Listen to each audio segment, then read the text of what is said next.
Seeing none, on this vote, the yeas are 62, the nays are 37. 3/5 of the senators duly chosen and sworn having voted in the affirmative, the motion upon reconsideration is agreed to. Madam President, The Majority Leader. I ask that the remarks I am going to give in just a minute appear prior to the vote having been taken on this matter. Without objection.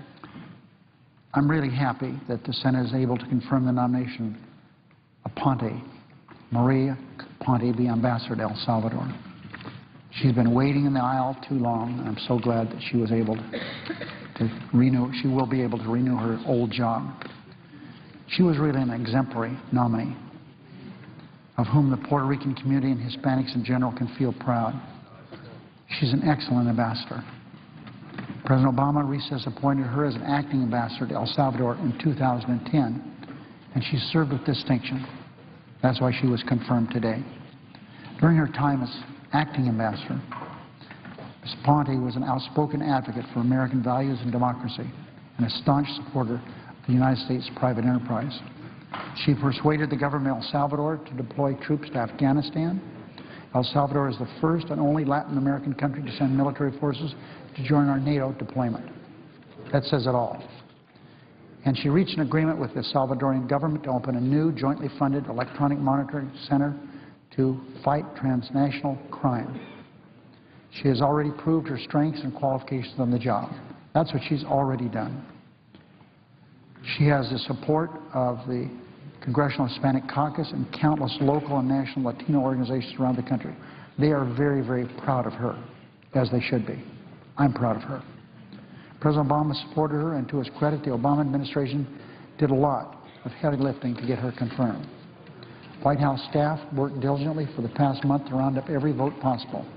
Secretary Clinton personally called senators this week, Democrats and Republicans, to advocate for Ms. Ponte's nomination.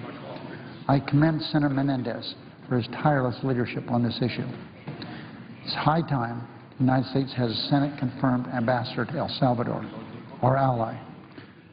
I also want to express my appreciation to my Republican colleagues who dropped their unwarranted opposition and helped us confirm this well-qualified nominee.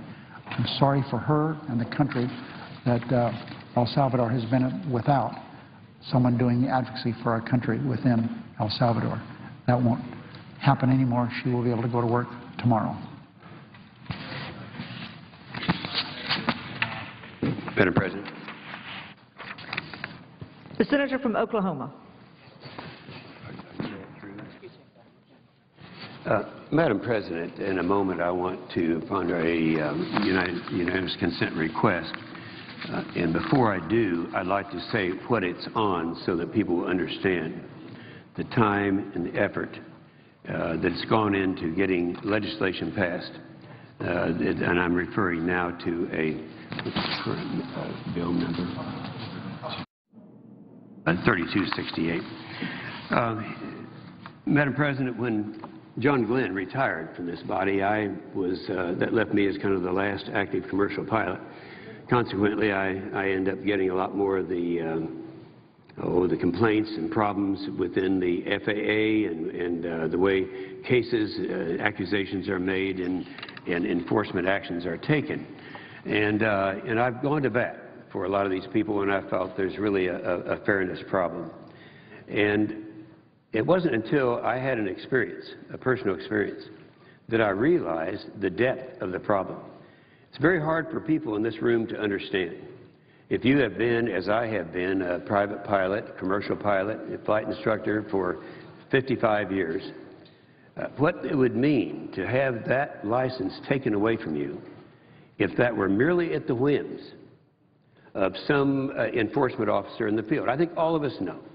Whether it's, when I was mayor of Tulsa, now and then we had a few police officers that couldn't handle the authority. This happens all the time. Certainly it happens, and we hear a lot about it with enforcement actions brought about by the FAA. So what happened to me, and I'll share that with you, I think it's very important. I have probably more hours than most of the airline pilots have, and I'm still very active in aviation. I was flying down to the southern part of Texas, the furthest south part of Texas, way down by Brownsville. It's Cameron County Airport. It's Papa India Lima is the identifier for it. And in this effort with several passengers with me, I was going by the controllers, and this is what you don't have to do, but I always do for safety purposes. And I went through the Corpus Christi approach control, and he handed me off to the Valley approach control. I was going into a field that was uncontrolled, and so the only control is the Valley approach control. And they're watching on a screen, and they have all the information they need to direct you and authorize you to do things. And they are looking for traffic, and you're squawking so that they know exactly where we are, how we are, and all these things that are happening. Again, you don't have to do that. And on this day in October, a year ago October, I didn't have to do it. But I did it anyway. Well, as I approached, the wind is always out of the south down there, and it's and the runway is 13. That coordinates with 130 degrees. And when I was on about, I'd have to go back and listen again to the voice recorder, about a 2 or 3 mile final to runway 13. The controller said, Twin Cessna 115 Echo Alpha, you are cleared to land runway 13. When you do this, you dirty up your plane so you can land. This happens to be a pretty sophisticated twin-engine plane. You have to let the flaps down, the gears down, and all that stuff. You get to the point, if you have a full plane, that beyond which you can't go around.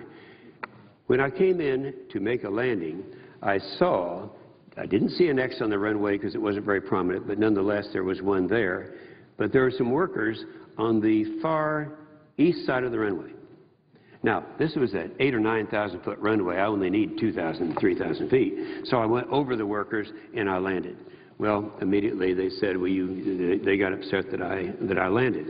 And a lot of people, because I'm a member of the United States Senate, they started calling the New York Times and the Washington Post and they just had a wonderful time with this. And so I started looking at it and talking to the people who would do the enforcement action. And I have to say that they were good, but they were responding to a lot of hysterical people, quite frankly, who didn't like me. And so they came with an enforcement action against me, which merely was to go around the pattern with a CFI, flight instructor. And so I did this with one. I'm also a flight instructor, and I had given him his license, as a matter of fact. So I went through this procedure, and everything was fine. However, the problem was this. I was denied access to the information that they were going to use against me. And when I told them that I was cleared to land by the controller, it took me, a United States Senator, 4 months to get the voice recording to prove that I was right. Secondly, there's a thing called NOTAMs, Notice to Airmen. NOTAMs are supposed to be published anytime there's work on a runway, and they're supposed to have access, the pilot has access to NOTAMs. You look through your resources, as I always do, to see if there are NOTAMs on the runways where I land. When I go back on weekends, I normally will fly, oh gosh, I'll be 5 or 6 different towns, but I look up the NOTAMs in all these towns. Well, I had done that there. There were no NOTAMs at Cameron County Airport. None were there. We checked afterwards to see if there were any. We never could find any. No one says that there are NOTAMs now. So, number one, I was cleared to land. Number two, there are no NOTAMs that were published. Now, what they could have done, they could have very well done, is take my license away. And it doesn't mean much to people who are listening to me right now because you're not pilots. But it means a lot to the 400,000 members of the AOPA who are watching us right now, and to the 175,000 pilots, general aviation pilots with the EAA, Experimental Aircraft Association, who are watching us right now. They know that they could just, at the whims of one bureaucrat, could lose their license. So anyway, I came back and drafted legislation, and I have to say this was way back in a year ago now, July 6th of 2011, introduced a bill with 25 co-sponsors that would do 3 things very simply. Number one, it would let the accused have access to all relevant evidence within 30 days prior to a decision to proceed with an enforcement action. Number two, it would allow the accused to go have access to the federal courts. As it is right now, the National Transportation Safety Board, it goes to them. They rubber stamp whatever the FAA does. In fiscal year 10, there are 61 appeals, and of that, only 5 were reversed. Of the 24 petitions in 2010 seeking review for emergency determinations, only one was granted, and 23 were denied. So it's a rubber stamp. Everybody knows it. Ask any pilot that you can find, and they'll tell you that's what it is. And so this way they would have access to the federal court system. Now, it's not going to happen, because I can assure you that that inspector in the field is an enforcement officer in the field is not going to put his reputation on the line knowing that someone's going to be looking at a sense of fairness. Now, the district court doesn't have to know anything about piloting an airplane. It's just a fairness issue. And they would, in my case, would have looked at this and said, wait a minute, you were cleared to land by the FAA. There are no notices published. Well, what did you do wrong? Well, I didn't do anything wrong. That's where they come in. That would be theirs. And then it would make sure that flight service station communications are available to all airmen. They're supposed to be. But if it took me 4 months, and I'm a United States Senator, to get a voice recording to show that I was cleared to land at this airport, then what about somebody who's not a United States Senator? What about somebody out there who would be intimidated to the point that he would lose his license? Second thing this does, it forces the NOTAMs, which are notice to airmen, to be put in a place where they are visible, a central location.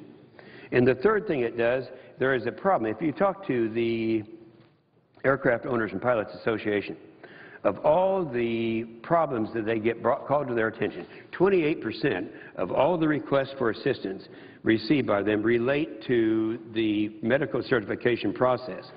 In other words, someone might lose his medical and find that he's corrected any kind of a physical problem and want to get it back, and they get it back. However, if he happens to live in a different town and there are hundreds of these doctors around to do this, then there's no uniformity between it. So it sets up a process, or it helps facilitate setting up a process by having General Aviation, having the FAA, having the NTSB, having everyone who's relevant and interested in this to look at and coordinate the medical certification process.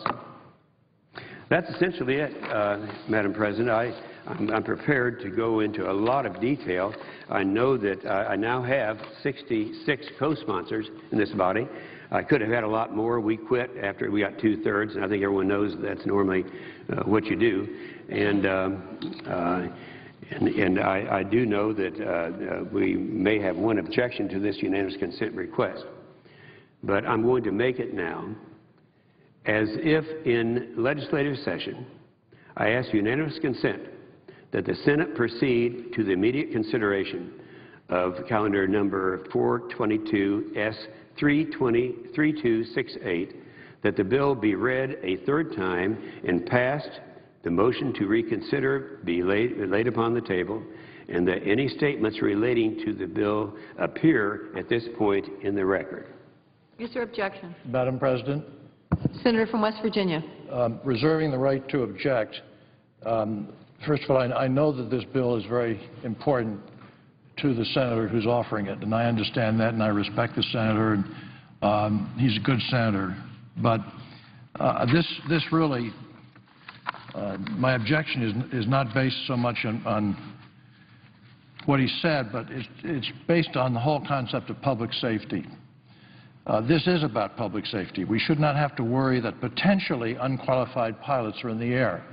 We have so many tens of thousands of airplanes in the air every hour of every day. This bill would create a process which would be new, that could result in the federal government being unable to pursue enforcement actions because of limited resources. It's a fact of life these days. FAA has to cut way back, or having to address other mandated priorities, which are perhaps more important than this one. And that could very well mean that the FAA and the NTSB, the National Transportation Safety Board, which are ultimately responsible for making decisions about whether pilots who have violated aviation regulations could be barred from taking actions to prevent unsafe pilots from continuing to fly. That's heavy water. That could have serious safety consequences. According to the FAA, in some cases which would typically warrant revocation of a pilot's license, some unqualified pilots would be able to avoid losing their certificates by avoiding FAA prosecution of the matter before the NTSB.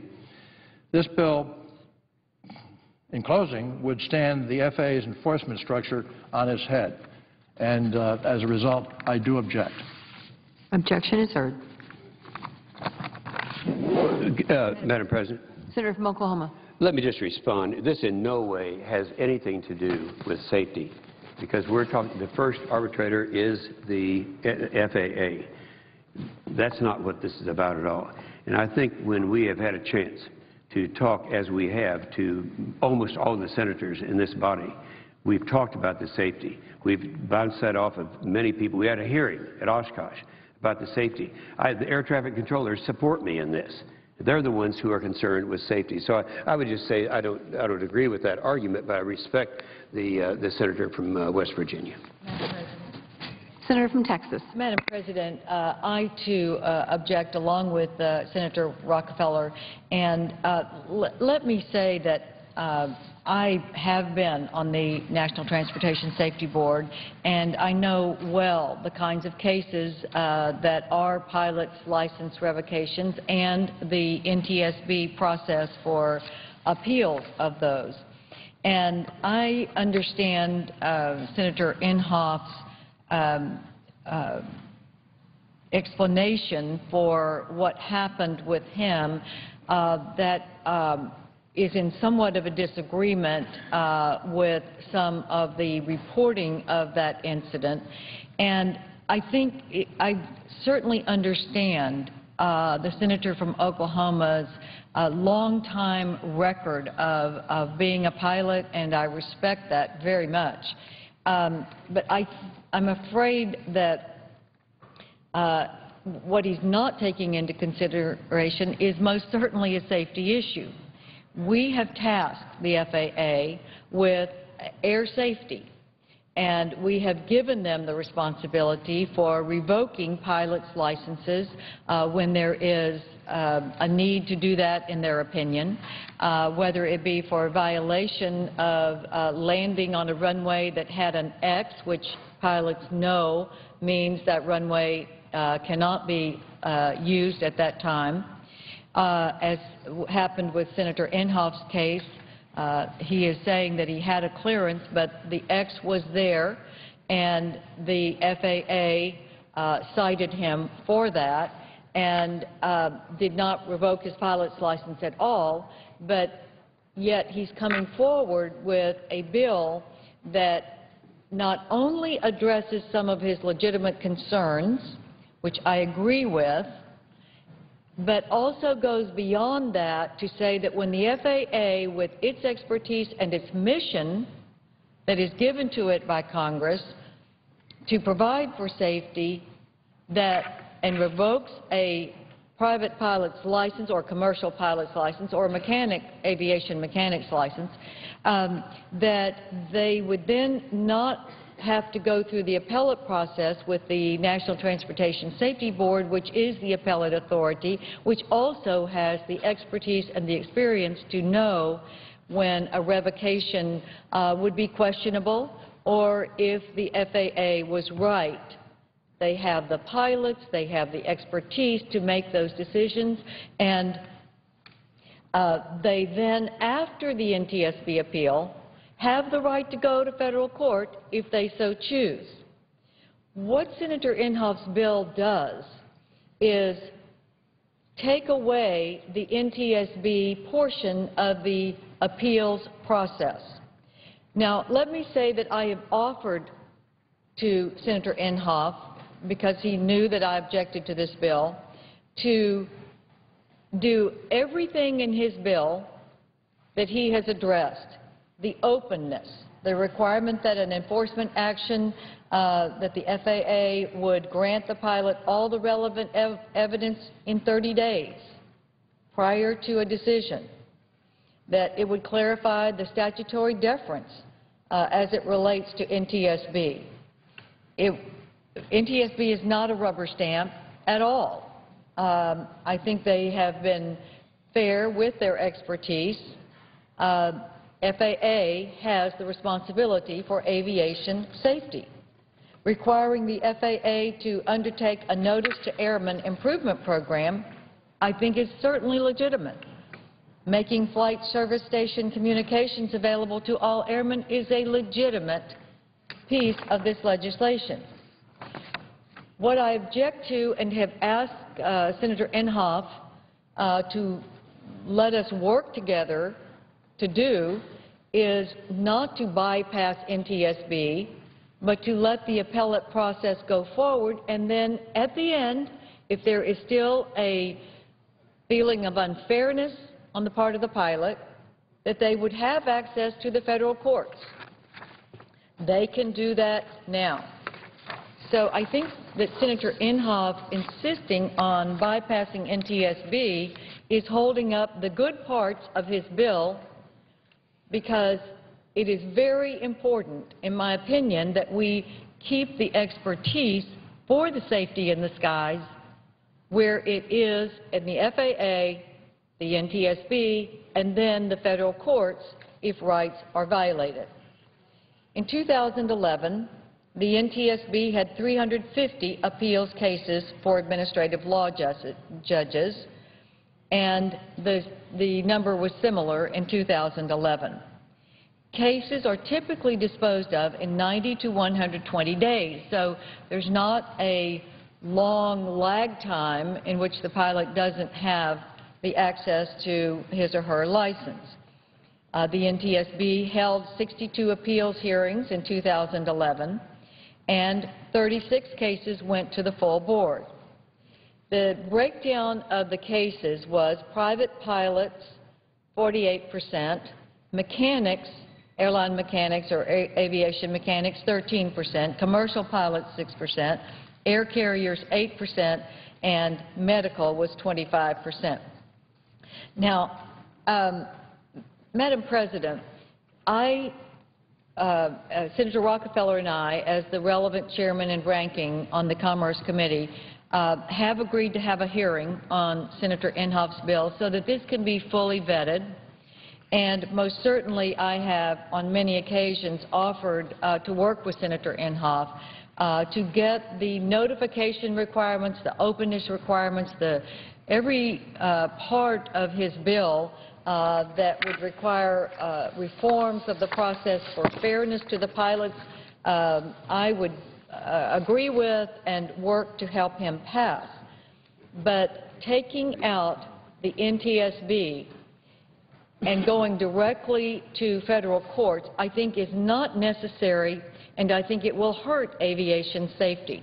Now, I also believe that a different extraneous issue is that our federal courts are pretty clogged already, and the federal courts do not have pilots' licenses on their staff clerkship roles to a great extent. Maybe they happen to be, but they don't have the familiarity with the requirements of FAA and the issues that FAA looks at. So, and they do have access to federal courts in the end anyway. But the NTSB part, I think, is important so that the experienced pilots in the NTSB have the appellate authority, as they do now, to decipher what happened with the FAA and determine if fairness was given to the pilot, but also to help determine if that pilot's revocation would endanger aviation safety, which is not a role for the federal courts. So Senator Rockefeller and I do object. I hold my hand out to Senator Inhofe to work with him on the notification and fairness issues in his bill, which I support. I just don't think bypassing the expertise and adding another burden to the federal courts where they do not have the expertise is in anyone's best interest in this country. And I'm happy to work with anyone interested in this issue and hope that we can resolve it. Madam President. Senator from Oklahoma. Madam President, I think it'd be redundant of me to go back and repeat what I said before, but the senator from Texas talked about the X on the runway. I made it very clear that by the time you can see the X on the runway when you're cleared to land and you have a sophisticated plane with full of passengers, you can't, there is a point beyond which you can't go in terms of after your plane is dirtied up making a go-around. And obviously it wasn't necessary anyway because I had 7,000 feet of empty feet to come around. But that's really not important. That's not important because that's not the issue. And I recognize that, and I respect Senator Hutchison and the fact that she was on the NTSB, and I know that that obviously is meaningful to her, and certainly Senator Rockefeller. What we're dealing with here is we have a committee, and I have a lot of respect for the committee.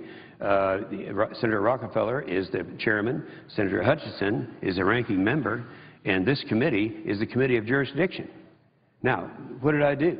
I introduced this bill a year ago. I talked about that. We had 25 co-sponsors at that time. We had endorsements from all over the country. We had then the National Air Traffic Controllers Association came in. We sent out Dear Colleagues and talked to people. Again, we sent a letter to the committee, the Commerce Committee, that Senator Hutchison was on at that time, requesting a hearing. Madam President, we had 32 co-sponsors signing that letter requesting a hearing, some of which were on the Commerce Committee. Nothing happened. September the 20th, as the months go by, we've made more and more requests. We've talked about this, and every time they say, well, we're going to be doing this. You finally get to the point where you have to go ahead and get it done. And that's why we have a Rule 14. And I'm not a parliamentarian. I don't know exactly how things work. I remember I had experience with this when I served in the House of Representatives, that when something is bogged up in a committee, it was called the Discharge Petition Reform of 1994. It was considered by the Wall Street Journal, I think it was, it might have been Business Daily, I'm not sure, as the greatest single reform in the history of the United States House of Representatives. And addressed this same thing.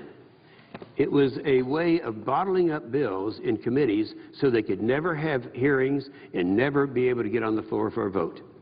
That discharge petition reform became a reality. And now the light is shining and everything is great. But when you have been trying to get a hearing before a committee for a year and you have 66 co-sponsors, you have to resort to whatever is out there available to you for a remedy. That remedy happens to be Rule 14. Rule 14 will allow me to do this, and in the event that they continue, there are two people that are holding the bill up. It's Senator Rockefeller and Senator Hutchison. In the event that they continue to do that, I will have no choice but to file cloture and to go ahead and get a vote on this bill, recognizing it takes a supermajority when you file cloture. So I would do that. But when I have this long, and I have a lot of things, I guess, I didn't think we'd get into this, need to enter into the record. One is, give me the article from the AOPA that was,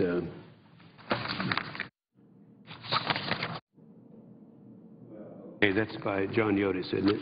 I have an article which I will find here in a minute, and we'll submit this for the record. I think it's very important. It goes into details, documentary cases that where they've been unable to get fairness through this system.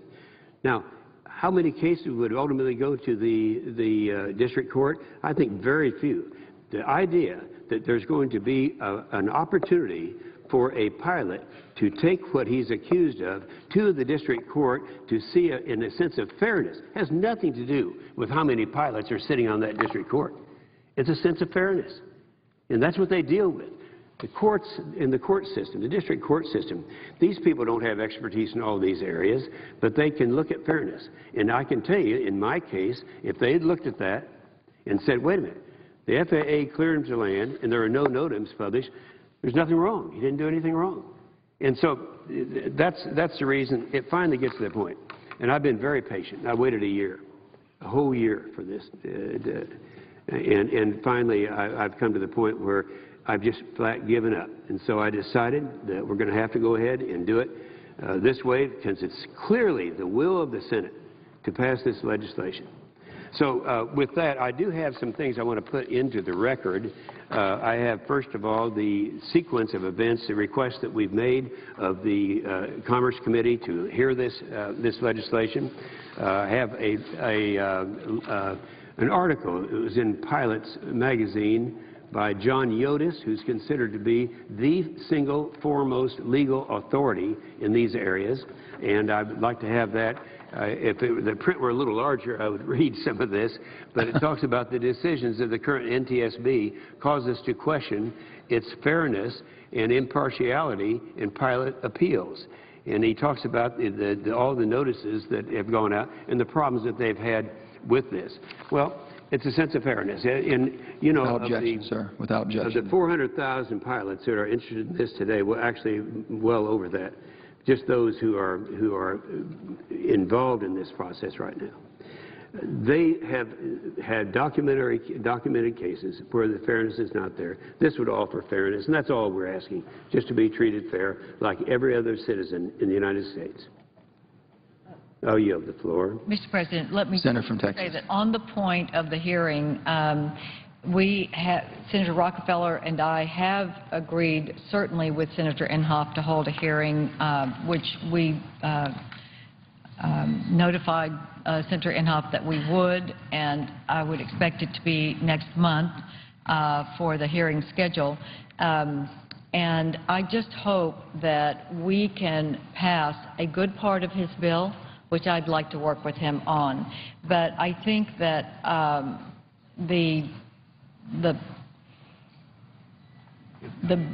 motivation here should be safety and assuring safety. And I know the personal conflict that Senator Inhofe has with what happened to him, and I'm sympathetic, but I don't think that passing legislation that could hurt the aviation safety community is the right approach to meet the objections that Senator Inhofe has. I would love to have a hearing and have all of the witnesses that he would put forward, and let's get the objective look at what this would do to taking the expertise and the mission from FAA and allow it to be bypassed at NTSB level and go to federal courts where there is not the experience and the aviation safety mission that is, I think, well protected today. So I hope that we can work together on this, and I understand his frustration, but I don't think this is the right solution for what happened to him with one incident. Thank you. Mr. President. Senator from Oklahoma. Yeah, first of all, I'm not aware that I was offered a hearing, but let me just make sure I have in the record a letter, September the 15th of 2011, that was, 9 months ago, signed by 32 members of this Senate, including the occupier of the chair right now, the senator from West Virginia. And I don't think anyone is going to say that we haven't done everything we could to go through the process, the committee process, to get a hearing. I just flat gave up. And that's why we have this rule, and so I will be looking forward to taking the next steps. And I know there are a lot of people out there that want to have this type of justice afforded the pilots of the United States of America, the same as every other citizen enjoys. With that, I appreciate the patience of the committee here, because I know we have other business, and I yield the floor. Without objection, we submitted in the record. These 3 documents in the record, yes. Yes, sir. And I suggest the absence, I'm sorry. No, sorry about that. Yield the floor. Mr. President. Senator from Massachusetts. Mr. President, I rise to speak as if in morning business. Without objection. Thank you, Mr. President. I rise today to discuss a terrible shortcoming in our housing discrimination laws and legislation which I've introduced, and I encourage you to sign on to, Mr. President. Last week, the Boston Herald reported that a veteran of Iraq and Afghanistan had been forced to file suit in Massachusetts because a political activist landlord allegedly discouraged him from renting because of his military background, claiming the situation would be, quote, uncomfortable, end quote. This brave veteran brought his fight to the press and to the courts of Massachusetts, where state law makes it illegal to discriminate against veterans who are seeking housing. Now, in Massachusetts, that is, in fact, the law. It is illegal. And when I read this, I was angry, as I know you would be angry if it happened in your state. That this could happen today is just mind-boggling. So my staff and I started working to see what we could do to right this wrong and see if it was something that was systemic throughout the country. We started digging into this issue and found when it comes to housing, it's apparently not illegal. Let me repeat that. It's apparently not illegal under federal law to discriminate against a veteran or member of our armed forces on the basis of their brave service to our nation. Back when I was a state senator and state representative in Massachusetts at the State House, we took action, as I referenced, to ensure our veterans are protected, whether it's a welcome home bonus for first and second time soldiers that have served, the anti-discrimination, reemployment, educational benefits. I could go on and on. I think Massachusetts, quite frankly, does it better than any other state in the country. So it came as a surprise to learn that fewer than a half dozen states have similar protections. And with tens of thousands of veterans returning home in the next few years, and the size of our armed forces actually shrinking dramatically, now is clearly the time to fix the problem. I know, and I know you as well, Mr. President, do not want to hear about more stories like this one, because I recognize how important that issue is for you. Mr. President, no one puts on the uniform of our nation and who serves should be faced with discrimination. There's no one who should ever face that discrimination when they're trying to put a roof over their head and the heads of their family. The idea that anyone would deny a home to someone who has put their life on the line for our freedom is, quite frankly, un-American. It should be condemned by every member of this body. In order to understand today's problem, however, we must go back to 1968. I was 9 years old when one of my predecessors, Senator Edward Brooke, a great legislator from my home state of Massachusetts, a gentleman who I still speak with today, helped author the original Fair Housing Act, which was signed into law by then President Johnson. That civil rights legislation broke new ground by banning housing discrimination on the basis of race, color, religion, or national origin. Another great senator from Massachusetts, Senator Ted Kennedy, joined Senator Brooke in urging the bipartisan passage of that very important piece of legislation. Then in 1974, closer to you, Senator Bill Brock of Tennessee amended the Act to prevent housing discrimination on the basis of gender. Then in 1988, Senator Kennedy extended the Act's protections to those Americans with disabilities and families with children.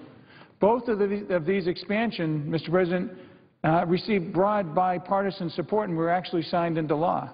And as Senator Brooks said 44 years ago, fair housing is not a political issue except as we make it one by the nature of our debate. It is purely and simply a matter of equal justice for all Americans. Well said by Senator Brooke those 44 years ago. Fair housing has a bipartisan history, and today we have a chance to do it again. We can do it by protecting two additional groups from housing discrimination. My Ending Housing Discrimination Against Service Members and Veterans Act, Senate 3283, is needed, and it is needed right now. It amends the Fair Housing Act to protect veterans and service members from housing discrimination. And by passing this bill right away, the Senate can say affirmatively and immediately that veterans and service members deserve the same rights to housing as anyone else. This is a no-brainer.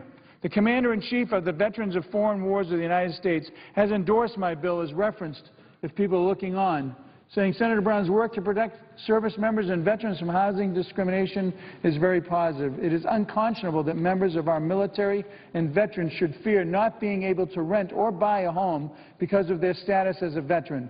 This bill would correct the issue. So by passing this bill right away, we can once again say to those veterans and service members that they have our pride and respect. We need the action right now. No veteran or service member should ever face the indignity of being denied housing solely on the basis of their service. The Fair Housing Act of 1968 and Senator Kennedy's amendments in 1988 passed with overwhelming support. We should be able to do the same here. I urge all of my colleagues to co-sponsor this important piece of legislation and work for its immediate and unanimous passage. It's time to fix this shortcoming in our nation's housing laws, and it's just, quite frankly, the right thing to do. I would also like to take this opportunity to wish the United States Army a happy 237th birthday. I was honored to go to the cake cutting last night and honor those who have done so much for our great country. Thank you, Mr. President. I yield the floor.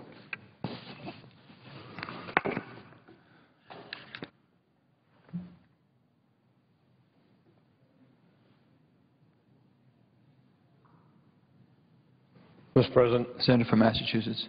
Mr. President, I understand we can proceed as if in morning business. Without objection. Mr. President, I will do so, but I will want to speak with respect to an amendment on the Farm Bill when we get back to that. I'd like to call my colleagues' attention to the fact that in 2008, the Farm Bill's conferees inserted a provision that transfers authority over the regulation of catfish, but only catfish was the only particular item singled out to be transferred from the Food and Drug Administration to the U.S. Department of Agriculture. The provision was not debated in either body. It's one of those things that, as we all know, people have increasingly gotten incensed about in the public as well as around here in the Congress itself. Well, because it was transferred over to the U.S. Department of Agriculture, the USDA subsequently published a proposal in order to carry out the new mandate that it had been given to regulate catfish. But that proposal has remained, and properly so, stalled in the regulatory process. I say properly so because it serves no public interest. It's costly for taxpayers, and it would, because it's duplicative and confrontational with other entities that are engaged in that kind of oversight, and as a result, it will invite trade retaliation abroad and put us on a train wreck, if you will, of sort of excessive regulatory conflict here. Senator McCain and I have joined together, along with a bipartisan group of our colleagues, to offer an amendment, Amendment number 2199, to repeal the 2008 catfish language. And if we don't repeal it, the USDA is going to try to continue to proceed forward in this regulatory train wreck. Now, let me give it a little background on this. In February of 2011, the GAO cited the proposed catfish regulatory program, cited it as part of its report on those programs that were at high risk for waste, fraud, and abuse. Then in March of 2011, the GAO again called this program duplicative as part of a totally separate report. And then just last month, the GAO produced an extensive and detailed analysis of why this program is not only costly and duplicative, but why it would have no food safety benefit. So if it's not going to have any food safety benefit, it's costly, it's duplicative, the obvious question for all of us is why? What's going on here? Well, all of us care about jobs in our communities, and every state is always vying to find a way to try to guarantee that the jobs it has are protected and that's creating more jobs. And we all understand that. So I don't have any animus against any particular senator fighting to do that. And in this case, a number of catfish producers in the South managed to get protection that takes care of them, but hurts a lot of other folks in other parts of the country. And so it may be good for catfish producers in a few places in the South, but it's bad for consumers in the United States generally because it raises cost, and it's very bad for seafood processors and for communities in my state, among others, but in other states in the country, West Coast, East Coast.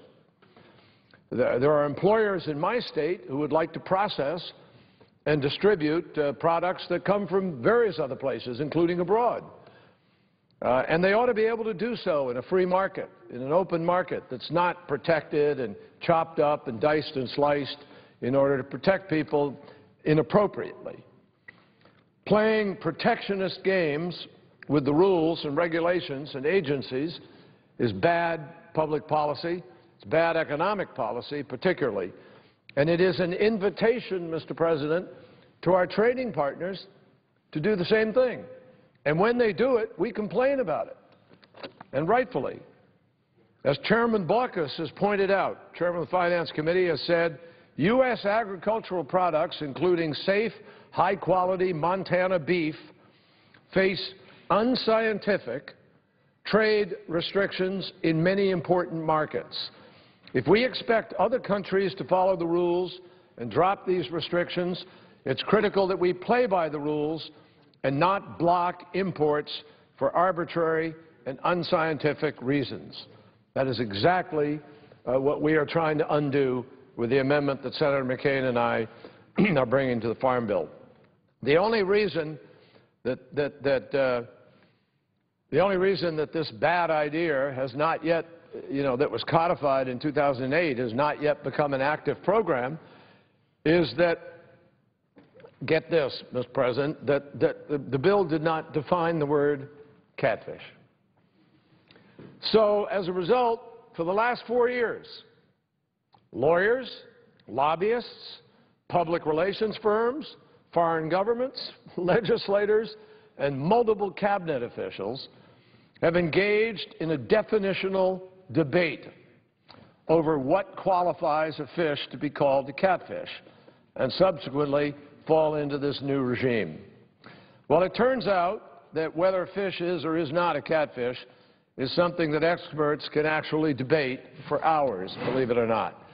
It also turns out that it doesn't really matter, because according to the GAO, the FDA ought to retain jurisdiction over all fish, catfish and non-catfish alike, and that's the simplest solution. Mr. President, I see the Majority Leader wants to, and if I could just ask that my remarks be without interruption. Thank you. Without objection. Appreciate my dear Majority Leader for yielding to me.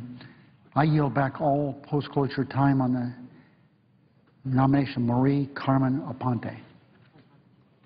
All time is yielded back. The question is on the nomination. All in favor say aye. Aye. Opposed? Ayes appear to have it. Ayes do have it. Nomination is confirmed. Thank you, Mr. President. I ask unanimous consent that the motion to reconsider be considered made, laid on the table. There be no intervening action or debate. That no further motion be in order to the nomination. Any statements related to the nomination be printed in the record. That President Obama be immediately notified of the Senate's action, and the Senate resume then legislative session. Without objection. Mr. President, very quickly, this will be the last vote today.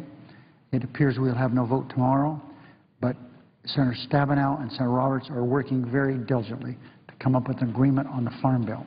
We're going to have a vote Monday evening. We haven't decided exactly what that will be. We have a number of different alternatives, but we hope that we can have common sense prevail and be able to come up with an agreement, if for no other reason than to recognize the hard work of the two managers of this bill. It's so important that we get this done. There are issues that we are going to vote on, one of which Senator Kerry has talked about. There are things that are relevant amendments. We got a lot of them. We'll agree to vote on those. We're trying to work out also the non-relevant amendments, and we're not there yet. Senator from Massachusetts. Mr. President, thank you. And I would ask simply that the next few comments I make regarding the nomination appear directly after the Majority Leader. Without objection. I'm grateful that we've finally been able to get the nomination of Maria Ponte passed. I was not able to be here on the floor to speak before the vote took place because I was chairing a hearing on the law of the Sea Treaty. But I want to thank Senator Menendez for managing that for me at that time. And I want to thank our colleagues in the Senate for finally getting our nominee in place and confirming her to be the ambassador to El Salvador. I think it's long overdue. She will do a terrific job. And I'm grateful to colleagues that they finally have, in fact, confirmed this nomination. Mr. President, I will now resume my comments where I was in the record. And so, as I mentioned, apparently you can debate forever about what kind of fish, and that's exactly what's been going on, is whether or not it constitutes. But this is really very simple, Mr. President. The GAO put out a report in May of this year. And in the report, the GAO could not have been more clear. They made it about as simple as they could in their statement, saying responsibility for inspecting catfish should not be assigned to the USDA. Simple sentence. GAO, as we all know, non-political assessment, a watchdog, if you will, for the actions here in the Congress. And in that report, they state the proposed program essentially mirrors the catfish oversight efforts already underway by the FDA and the National Marine Fisheries Service. Furthermore, since FDA introduced new requirements for seafood processing facilities, including catfish facilities, in 1997, no outbreaks of illnesses caused by salmonella contamination of catfish have been reported. Consequently, if implemented, the catfish inspection program would likely not enhance the safety of catfish, but would duplicate FDA and National Marine Fisheries inspections at a cost to the taxpayers. So I think that's pretty clear-cut. We need to repeal the 2008 Farm Bill language related to catfish. We need to let the American consumer decide from all of the safe food options that exist. Let them decide what they want to consume. And obviously, you know, we have nothing specifically against catfish per se in any part of the country, and particularly the jobs. We all want the jobs. But they shouldn't come at the expense of another part of the country setting up a duplicative, completely wasteful, taxpayer expenditure duplicated program. Mr. President, in addition to that, I just want to say a quick word about another amendment that Senator Murkowski and I are sponsoring, and my colleague Senator Brown is also a sponsor of it, and that is to resolve an important inequity that exists in the current law. We need to help provide desperately needed disaster assistance to fishermen in Massachusetts and around the nation. It's not just for Massachusetts. I hope the managers of this legislation will let the bipartisan amendment receive a vote during the Senate consideration of this legislation. Everybody knows that in certain parts of New England and places of state like Washington, I was out in Washington last weekend, and Seattle, a huge fishing industry, California, San Diego, various parts of the country, Louisiana. We have a lot of fishing around the country. But increasingly, those fishery resources are under pressure. And increasingly, there's regulation in order to try to preserve the stocks. And so fishermen who have fished for a livelihood for a lifetime are being restricted in the numbers of days that they can go to sea, restricted in the amount that they can catch, And people have lost homes, they've lost boats, just whole lives have been turned topsy-turvy because of conditions beyond their control, whether it's the ecosystem, Mother Nature, nobody knows, but it's no different from a drought in the Iowa cornfields or in other parts of our country. It's no different from a disaster that takes place when crops are wiped out. These folks are being wiped out. They are the farmers of the sea, the farmers of the ocean, and they farm sustainably. But they need help. Gloucester and New Bedford are two of the largest fishing ports in our nation in Massachusetts. And commercial fishing industry supports about 83,000 jobs, $4.4 billion in revenue. But it's becoming harder and harder for these fishing families and for the smaller boats to be able to survive. These small boat fishermen particularly are part of the culture of our state and of our region. And we want to try to preserve that. Last fall, the National Oceanographic Administration announced a reversal in the most recent Gulf of Maine cod assessment. Within 3 years of each other, two radically different stock assessments have been issued. One saying the stocks are replenishing, another saying they're disappearing, and the fishermen are whipsawed between these stock assessments and are told different things. In one, they think they can invest in their boats and in the future, and the next they're being told, sorry folks, you're out of luck. Well, it shouldn't be that arbitrary, and it certainly shouldn't just whack them and abandon them. My sense is that NOAA is now undertaking a new survey for next year because of the conflict of the surveys. So how are we going to help these people survive until next year? How are we going to help them get through those hard times and keep those boats so that if the word comes back that they can go back out to the ocean and continue in their livelihood, they're actually able to do that? My amendment simply expands the eligibility for emergency disaster loan program, loan, underscore, not a grant, it's a loan program, to include commercial fishermen and shellfish fishermen. That's all we're asking.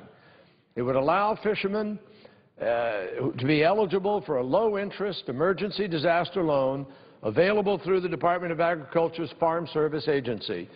And it's my understanding this amendment would have no score. Mr. President, fishermen, as we know, many people saw the perfect storm. They risked their lives to go out and put protein and food on the tables of America. And all you have to do is watch one of the shows, Deadliest Catch, to get a sense of what's at stake in this. I believe they are agricultural producers just like other kinds of farmers, and they ought to be treated with the same respect. We have put billions upon billions of dollars, often in grants, in emergency assistance, for one reason or another, to farmers across the states of the Midwest, Far West, and some in the Northeast where we do have some farming. But usually it's in other parts of the country. And we have consistently voted to do that, to help people. We're asking our colleagues here to treat our farmers of the sea with the same respect that others are treated in this country. We simply end an inequity in the law that doesn't provide a legal mechanism for people to be able to do what they would like to do, which is be able to legally help our fishermen with these low-interest loans. With that, Mr. President, I suggest the absence of a quorum. Clerk will call the roll. Mr. Akaka.